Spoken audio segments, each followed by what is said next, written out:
ки дар сурати қабул иҷоза намедиҳад. ҳақ надорам бо худ аъзои оила. Салом тамошобинони барномаҳои Сорбон Сафаров. дар видео лайк гузорен ва бо диққат гӯш кунен, аз хабари нав огоҳ бошен шуморам. касе ки ҳиҷомаи бепул мехоҳад, аввал видеоро тамошо кунед. ширкати шифофармо ҳиҷомаи ройгонро дар шаҳри Москва барои шумо пешниҳод мекунад. барои фарбе ё хароб шудан боварӣ надоред. худи ҳозир дар рақамҳои рӯи экран дар тамос бошед. шифофармо дар хизмати шумо. вакилони Федератсияи Русия мехоҳанд муҳоҷирон дигар фарзандони худ ва ҳамсарони худ ба Федератсияи Русия наоранд. дар ин бора хеле ки медонед, тақрибан 2-3 моҳ пеш пешниҳоде шудагӣ буд ки овардани оилаҳои муҳоҷирон ба Русия манъ карда шавад.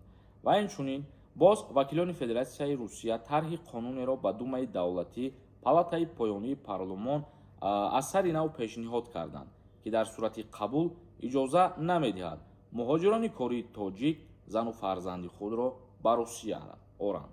яъне ки вақти 2-3 моҳ пеш ҳамин чиз пешниҳод шид, қабул нашид ва ана ҳамин вакилони Федератсияи Русия тарҳи ҳамин қонуна боз гирифтанд. ба Думаи давлатии Федератсияи Русия аз сари нав пешниҳод карданд ки ҳамин тарҳи қонун қабул шавад ва муҳоҷирон дигар фарзандону оилаҳои худро наёранд ба Русия.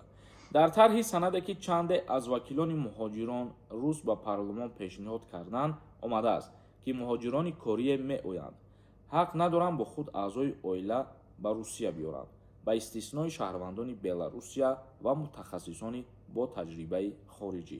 яъне мутахассисон гуфта ягон нафарҳое ки маълумоти олӣ доранд, мақсад мутахассиси хуб мебошанд бо ана ҳамон дипломи худшон бигем, ғайри ана ҳам ё гуфтагияну ғайри шаҳрвандони Беларусия.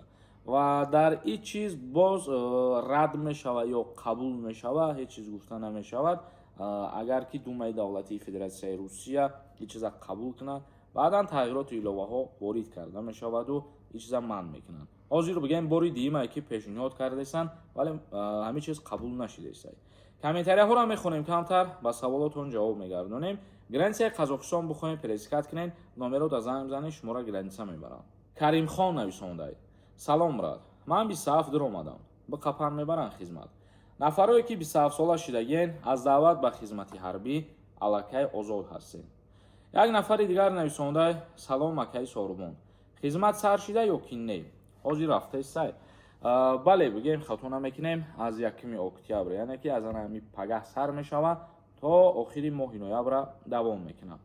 Шердил Абдуллоев нависондай: салом бародар, дар шуғли аҳолӣ ва раводид агар санҷида барай, депортатсияра дар ҳамун рӯз меган ҷавобша ё дер меояд ҷавоби депортатсия?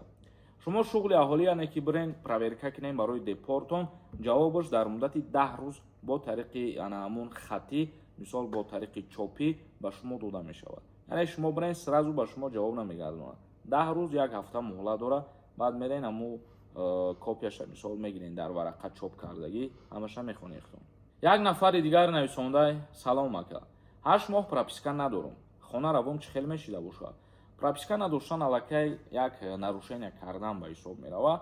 чӣ хеле ки медонед, муҳлати реестр ба Россия, ҳамин муҳлат ки вақти гуфтан ба охир мерасад ва шумо ина прописка ки накарден, номи шумо дар чорни списка мумкин ворид шуда бошад ва аз Россия депортатсия мекунанд.